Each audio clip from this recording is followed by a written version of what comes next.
Em Ezequiel, a gente vai ter o contexto ali, principalmente no início do livro, até por volta do capítulo ali 12, 13, 14, 15. A gente vai ter um contexto ali que Deus vai falar várias vezes sobre o mesmo evento por ângulos diferentes, acrescentando detalhes. E uma das palavras-chave que vão aparecer ali é espada, fome, besta terrível, espada, fome, pestes, né? Então, esse vai aparecer várias vezes em Ezequiel, principalmente no início ali, nesses capítulos e mais à frente também. E cada vez que Deus está falando em espada, peste, bestas feras também ele fala, né? Fome também, ele está apontando para os cavalos do Apocalipse, e os cavalos do Apocalipse a gente sabe que são os 4 selos, que ocorrem na metade da grande tribulação. Sempre que a gente for estudar a última semana, a gente sabe que são 7 anos, mas a ênfase dela mesmo se dá nos 3 anos e meio último. De forma que as 10 pragas do Egito é como que se elas ocorressem nesses 3 anos e meio último. As 7 taças da ira de Deus, elas vão começar a serem distribuídas nesses 3 anos e meio último. E as 7 pragas é a ira de Deus. No Egito era 10 pragas, né? Ali na tribulação a gente tem 7 pragas. Porém, é justamente no momento em que vão tocar as 3 últimas trombetas, e as 3 últimas trombetas são ais. Daí você soma 7 taças com 3 ais, né? Daí se alinha com as 10 taças, 10 pragas do Egito. Então é muito importante a gente não ler coisas isoladas, a gente sempre procurar diferenciar os eventos dos 3 anos e meio dos 3 anos e meio últimos. Isso aqui é muito importante porque vai fazer a gente já começar a enxergar o Apocalipse correto. Sempre tenha em mente que nos profetas, principalmente, Deus vai frisar esses 3 anos e meio últimos, porque são os últimos 3 anos e meio do governo humano e os piores que a Terra vai enfrentar, porque é justamente no tempo em que o diabo ele é lançado dos céus, né, da região celestiais abaixo, e é justamente no momento em que vai ser obrigado, né, a marca da besta a ser aderida, né? É um momento também em que ele vai ser revelado, nesse momento em que ele é o anticristo, né? Onde fica de fato revelado quem é ele. Certo? E nesse tempo também já ocorreu 4 trombetas, 4 selos, né? Que é a metade que acontecem na primeira metade. A primeira metade da tribulação já ficou para trás. E nesses 3 anos e meio já vai estar acontecendo um caos na Terra, onde a Terra, o clima já vai ter sofrido mudança nos astros, porque a 4ª trombeta diz que o Sol vai perder a terça parte do seu brilho, prejudicando o dia, e a Lua também, e as estrelas vão perder a terça parte do seu brilho, prejudicando a noite. A terça parte da água do mar, das águas em sangue, peixes, animais marítimos mortos, as embarcações caídas, destruídas na terceira parte dela nas águas, é resultado da terceira trombeta, rios com parte vermelha, né?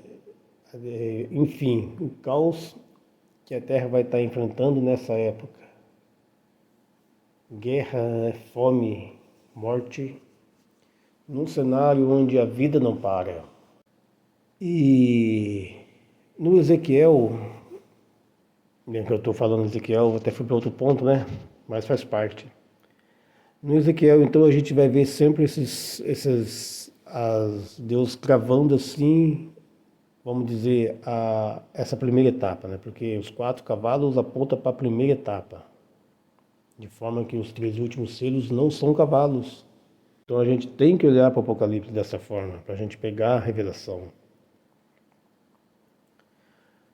E em Ezequiel, né, a gente tem que entender o contexto, que Ezequiel estava no cativo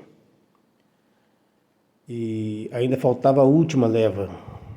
Já tinha havido 2 levas, a primeira leva que foi Daniel e a segunda que foi Ezequiel, e restava a terceira, onde estaria vindo, né, o rei Zedequias, o último rei de Judá, e o restante do povo, né, e é claro que o resto do povo também fica em Jerusalém. Não são levados cativos, onde também Jeremias fica com eles, e eles se vão para o Egito. E no Egito eles têm um fim trágico. Porque durante toda a profecia do próprio Jeremias e de Ezequiel, Deus fala do fim deles. E é interessante isso, porque no capítulo 4 de Ezequiel tem aquela visão, né, onde Deus manda ele cortar o cabelo dele, pesar o cabelo dele, colocar numa balança, depois esparramar ao redor de Israel, esparramar dentro do território de Israel, simbolizando trombetas, né, simbolizando espada e fome sobre o povo.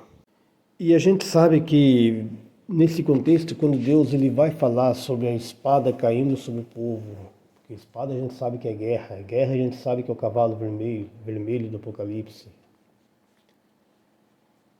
Então, só por Deus falar guerra, fome, peste, Deus está mostrando, nos direcionando aos cavalos, ao contexto da tribulação.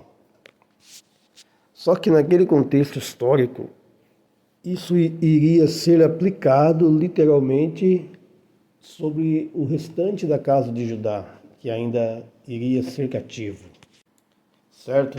Porque a gente tem que ter em mente que ao ler o Ezequiel, Deus estaria se tratando de um povo que iria receber a punição, sendo esse povo que tinha ficado em Jerusalém, porque Jerusalém seria invadida, cercada, tomada. Então, a espada, fome, peste se volta mais naquele contexto para esse povo que ficava em Jerusalém, qual iriam sofrer as consequências quando fossem ocorrer ali a última leva. O próprio Zedequias, né? Ele vai morrer, né? Nabucodonosor persegue ele, que no capítulo, me parece, que 12 de Ezequiel, Deus dá uma visão para Ezequiel, pede para Ezequiel pegar uma trouxa, fazer um buraco na parede e sair do cativo, né? Na vista de todos. Depois Deus fala para ele que aquilo era o que iria acontecer com o rei Zedequias lá na Jerusalém, quando ele fosse pego. E de fato foi o que aconteceu. Ele furou umas muralhas da cidade, me parece, e ele tenta fugir do Nabucodonosor, mas o Nabucodonosor persegue ele, né, que para Ezequiel ali, Deus falava para Ezequiel que Zedequias iria para a Babilônia, mas ele não iria ver a Babilônia, que foi o que aconteceu, porque a última coisa que Zedequias vê são os seus filhos assassinados na frente dele, e depois ele tem os olhos furados. Depois ele é levado para a Babilônia, mas ele não vê Babilônia, por quê? Porque ele já estava sem as vistas. E no capítulo 24 de Ezequiel, ali tem a visão que Ezequiel vê, né? 2 cestos de figos bons e ruins, ou seja, Jeremias, né? Jeremias quem tem essa visão. Jeremias tem essa visão, né? E aquele cesto de figos que uns são bons e outros são maus, os bons estavam se falando justamente de Ezequiel. Ele vê aquela visão justamente quando Ezequiel com o rei Joaquim e os demais foram levados. E naquele contexto Deus vai falar que o cesto ruim são os que ficaram, que seria essa última leva que eu falei, que ainda teria que ir para Jerusalém para somar com os demais. E Deus fala que esses cestos são ruins, bom, que não se pode comer, E lá também no Jeremias 24, quando a gente está lendo, a gente está vendo também a promessa de espada, fome e peste sobre esses. Como é interessante a palavra de Deus, como a gente consegue aprender muito com a história da palavra de Deus, né? E também consegue jogar para a interpretação, assim, no sentido da literal, da espiritualidade dela, da realidade dela.